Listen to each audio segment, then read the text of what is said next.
Harapan saya, saudara beserta dengan keluarga masing-masing semua dalam damai sejahtera Tuhan. Biarlah di tengah keluarga, saudara tetap dapat merasakan rasa nyaman, rasa aman di dalam kehidupan bersama dengan orang-orang yang mencintai dan juga saudara cintai.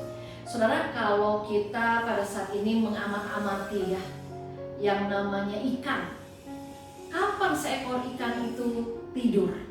Jadi kalau saya dan saudara memperhatikan, kalau kita amat-amati yang namanya ikan, maka mata ikan itu baik siang, sore maupun malam, rasanya saya tidak pernah melihat mata ikan itu tertutup. Atau rasanya juga saya tidak pernah melihat ikan di akuarium yang ada di rumah itu mereka menutup mata dan mereka sedang tidur. Nah, rupanya saudara, kalau ikan tidak pernah menutup mata, kalau ikan tidak pernah memejamkan mata, bukan berarti ikan itu tidak pernah tidur. Karena rupanya ikan itu pun sama seperti makhluk lainnya. Ikan juga perlu tidur.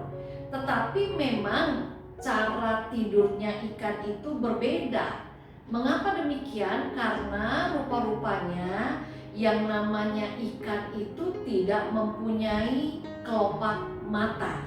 Jadi ikan tidak menutup matanya meski dia sedang tidur. Dan cara ikan tidur pun konon bermacam-macam. Ada yang dengan cara berhenti berenang, ada yang dengan cara membiarkan tubuhnya melayang-layang dalam air, dan ada juga yang dengan cara bersembunyi dan diam tenang di balik terumbu karang atau mungkin di dasar sungai atau di dasar akuarium dan sebagainya. Nah, saudara yang dikasihi oleh Tuhan Yesus Kristus, kalau kita lihat di dalam kehidupan kita, cara ikan tidur itu bermacam-macam. Pun cara kita tidur dalam kehidupan kita sebagai anak-anak Allah, kita juga pasti tahu bahwa ada macam-macam cara orang ketika dia sedang tidur. Ada orang yang lebih suka ketika tidur dengan tidur posisi miring ke kanan, tapi ada juga yang lebih suka dengan posisi miring ke kiri. Ada orang-orang tertentu yang lebih nyaman tidur dengan tengkurap, tetapi ada juga orang-orang tertentu yang lebih suka dengan tidur telentang. Ada dari saudara dan saya yang ketika tidur harus mati, lampu dimatikan. Tetapi ada juga yang ketika tidur lampu tetap harus menyala. Namun yang pasti saudara, setiap kita memang memerlukan waktu tidur. Karena tidur merupakan kebutuhan mendasar manusia. Mengapa demikian? Karena dengan tidur maka tubuh akan menjadi lebih sehat. Dengan tidur maka itu akan memperkuat sistem kekebalan tubuh. Bahkan dengan tidur itu pun dapat memperbaiki suasana hati, mempertajam ingatan kita. Bahkan banyak lagi manfaat tidur yang dapat kita petik di dalam kehidupan ini. Namun saudara, di sisi lain kita juga diminta untuk tidak terlalu banyak tidur. Jadi saudara, kalau kita terlalu banyak tidur, konon itu dapat memicu bermacam-macam penyakit.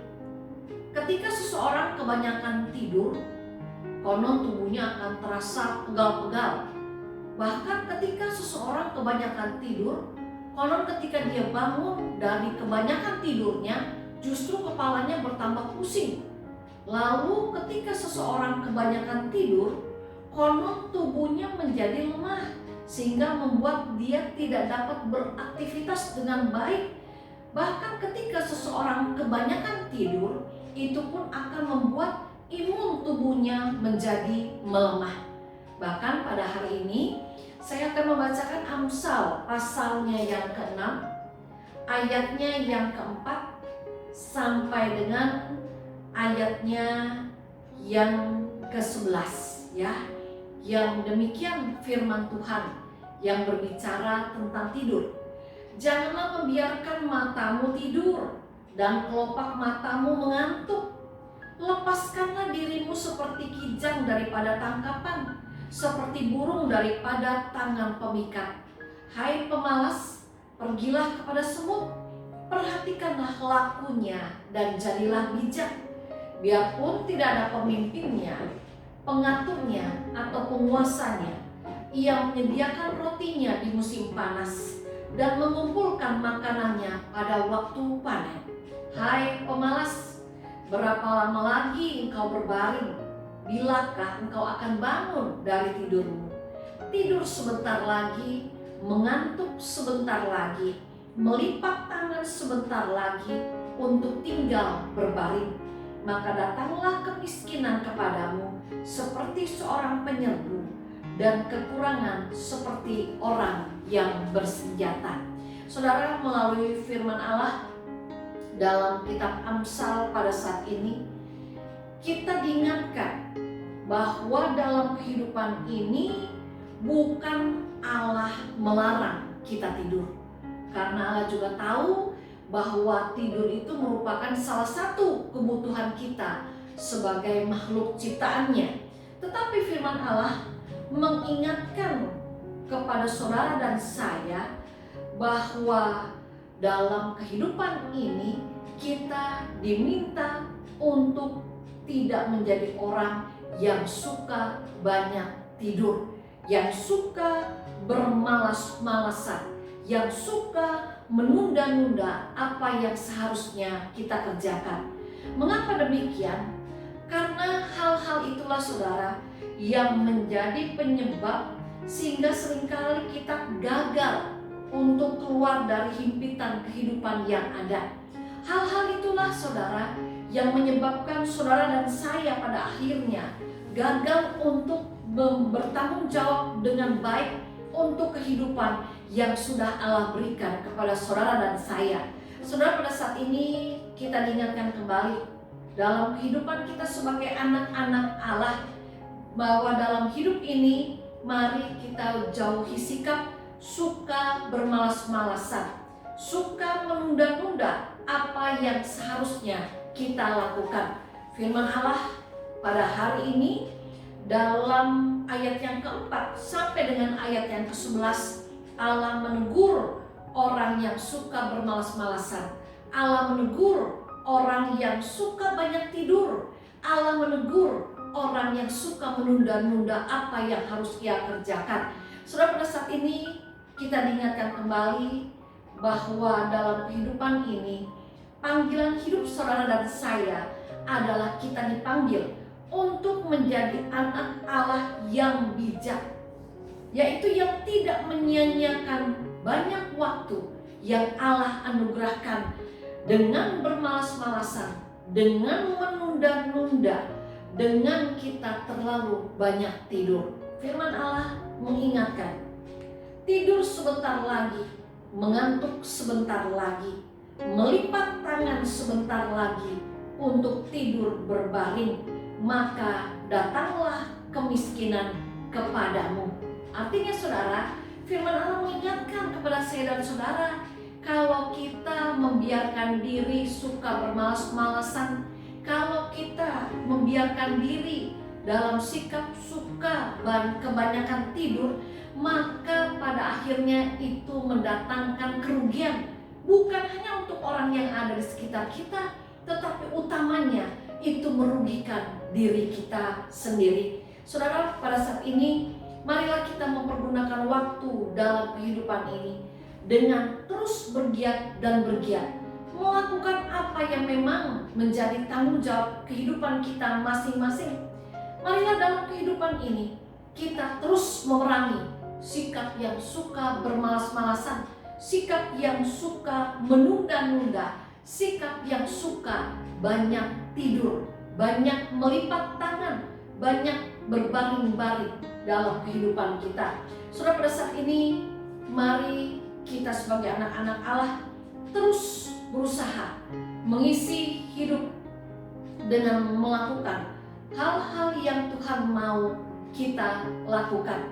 Biarlah kiranya kita dimampukan untuk tidak menjadi anak-anak Allah yang terlena dalam kemalasan, yang terlena dalam sikap suka menunda-nunda apa yang bisa kita lakukan, yang terlena untuk terlalu banyak tidur. Karena apa? Karena Allah tidak suka akan sikap yang demikian. Jadi pada saat ini Tuhan, pada saat ini saudara, kita diingatkan oleh kebenaran firman Allah, janganlah membiarkan matamu tidur dan kelopak matamu mengantuk. Ada waktunya untuk kita bekerja, ada waktunya untuk kita beristirahat, ada waktunya kita tidur, tapi ada waktunya juga kita harus berusaha. Oleh karena itu saudara, pada saat ini firman Allah pun mengingatkan, lepaskanlah dirimu seperti kijang daripada tangkapan, seperti burung daripada tangan pemikat. Hai pemalas, pergilah kepada semut, perhatikanlah lakunya dan jadilah bijak.